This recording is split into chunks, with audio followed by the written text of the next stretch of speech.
Bonjour à tous, aujourd'hui je vais vous parler de l'entité comptable. Avant de traiter de la comptabilité, il est très important d'en définir le périmètre et surtout le support. C'est le principe de l'entité comptable. Si on devait définir l'entité comptable, on pourrait poser la question: qui doit produire la comptabilité? Seules les caractéristiques d'une entité comptable sont astreintes de produire une comptabilité. Alors évidemment, qu'est-ce qu'une entité comptable? Une entité comptable est clairement établie lorsque se dégagent trois choses.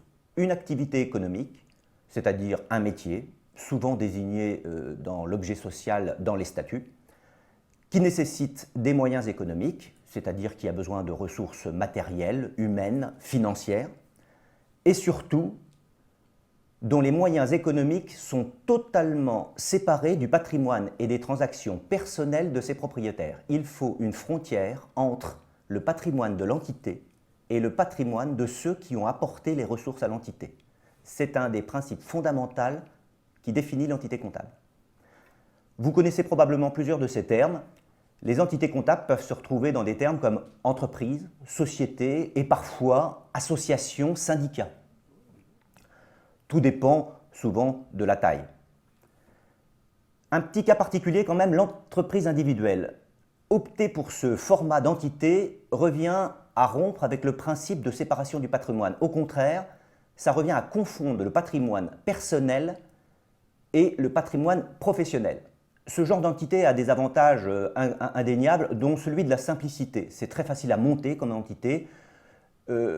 L'inconvénient, il est de taille par contre, c'est que cette forme juridique impose la responsabilité illimitée de toutes les dettes de l'entreprise, indéfiniment et solidairement, sur le patrimoine personnel de celui qui monte. Il y a une collusion complète entre le patrimoine personnel et professionnel de l'entreprise, ce qui pose un problème si l'entreprise génère des dettes. Si par contre vous optez pour le statut société, créer une société, contrairement à l'entreprise individuelle, revient à donner naissance à un être à part entière, comme un enfant vis-à-vis d'un papa et d'une maman.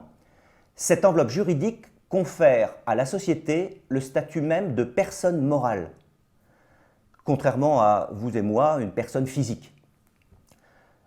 Caractérisée par une date de naissance qui est fixée à l'inscription au registre des commerces et des sociétés, un état civil qui est désigné par des statuts, et enfin un numéro d'immatriculation comme notre propre numéro de sécurité sociale qui est appelé le SIRET et qui est validé lors de l'inscription au registre des commerces et des sociétés.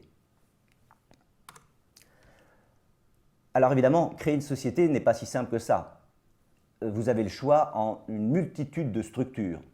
Beaucoup connaissent énormément de structures. La grande différence, c'est maintenant comment choisir. Particulièrement, je vous ai cité les plus importantes, la première étant la société en nom collectif, la SNC, la fameuse SARL, qui, si vous êtes tout seul, prend le nom de EURL, c'est-à-dire Société à responsabilité limitée ou entreprise unipersonnelle à responsabilité limitée.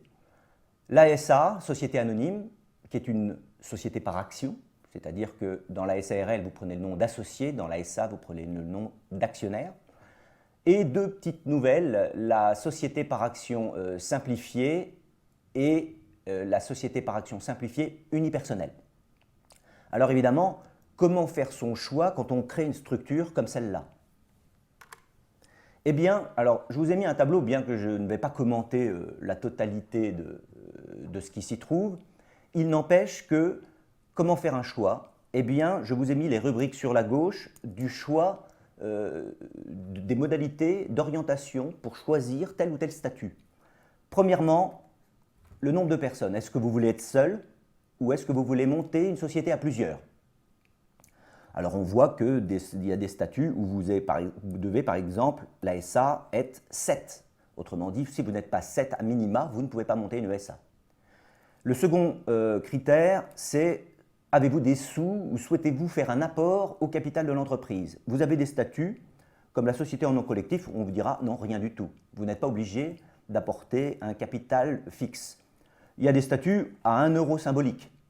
Et vous avez des statuts, bien entendu, où vous devez apporter une somme conséquente, ce qui fait déjà le choix de structure.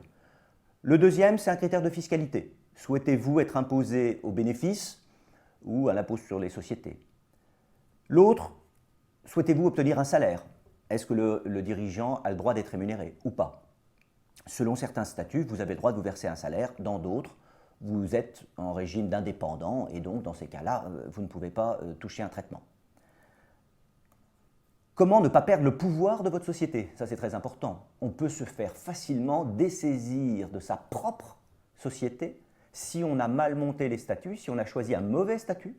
Et dans ces cas-là, vous pouvez carrément perdre le pouvoir à l'Assemblée générale si les actions se vendent et que vous devenez un minoritaire de fait. Les deux derniers, un qui n'est pas anodin, c'est le droit de quitter la société. Il y a des statuts, méfiance, quand on se marie mal avec un mauvais statut, c'est impossible de divorcer. Il y a des statuts où il faut l'unanimité des autres pour pouvoir quitter l'entreprise. Rendez-vous compte, ça peut être une entreprise qui fait des pertes et pourtant vous ne pouvez pas la quitter. Je pense notamment à la société en non collectif où il faut l'unanimité des voix pour pouvoir quitter l'entreprise. Je pense aussi à la SARL qui, quoi qu'on en dise, la majorité est aux 3/4. Imaginez quand même qu'il faut réunir 3/4 pour pouvoir partir. Un quart, il suffit quelqu'un qui possède 27% des actions, des parts dans la SARL et vous êtes prisonnier de la SARL quand bien même elle fait des pertes. Enfin, et ce n'est pas des moindres, est-ce que vous engagez votre patrimoine propre dans l'entreprise? Cette fameuse responsabilité limitée est véritablement importante, elle est stratégique car elle vous permet d'assurer au moins ou non votre patrimoine personnel en cas d'échec dans le domaine des affaires. Enfin, si je devais conclure sur cette petite séquence, il faut une entité comptable pour pouvoir être amené à faire de la comptabilité. L'État a quand même mis une frontière de montant pour trier entre ceux qui sont obligés ou pas de faire une compta, parce que faire une compta est assez astreignant, contraignant, et l'État a dit concrètement, si vous faites un chiffre d'affaires inférieur à 31 500 pour une activité artisanale ou industrielle, ou 81 500 € si vous faites du commerce, en dessous, vous avez un système de comptabilité simplifié qui n'est pas celle que nous allons faire ensemble. Celle que nous allons vivre ensemble, c'est ce qu'on appelle la comptabilité au réel. Merci.